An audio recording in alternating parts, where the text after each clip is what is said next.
Since we were little, we've been thrown on one team after another. Soccer teams, project teams, work teams, you name it. And even though we have lots of experience being on teams, the only advice we've ever been given about how to be a good teammate is to play nice and everything will work out. But what if it doesn't? What if people spend more time politicking and posturing? What if people can't agree on which direction to take, so they go nowhere? What if everyone is just looking out for themselves? Turns out, there's more to good teamwork than just playing nice.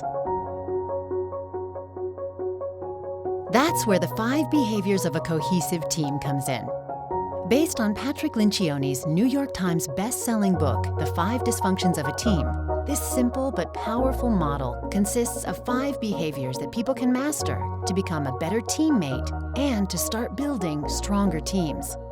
Here's Patrick to explain those behaviors. There are 5 behaviors that all teams have to master to become true functional teams. The first is trust. Team members have to trust one another, which means they're vulnerable with one another. Vulnerability, which I think is one of the most important characteristics any human being can embrace in life, is nothing but admitting who you are as a person.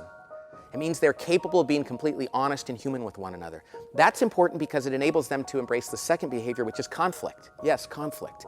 When people are vulnerable and trustworthy with one another, they'll engage in conflict without fear. They'll debate issues, and they'll be totally upfront with one another. As a result of that, they'll be able to embrace the third behavior, which is commitment.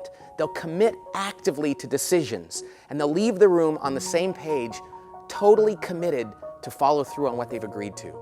That commitment will give them the courage to hold each other accountable, knowing that they're doing nothing but reminding each other about what they've intended to do from the beginning.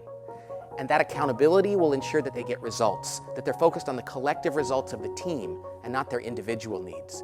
So it starts with trust, it goes to conflict, commitment, accountability, and ultimately, results. That's it. Now, ironically, it's not that complicated to build a team. It's pretty simple in theory, but it is hard because it requires a lot of work over time and a lot of courage. But it's worth it because the benefits of a great team are truly extraordinary. And it all starts with you. Teams are made up of individuals after all, and every individual has a part to play in making them stronger and more cohesive. It's how we get back to those teams that were fun and fulfilling, and we couldn't wait to be a part of.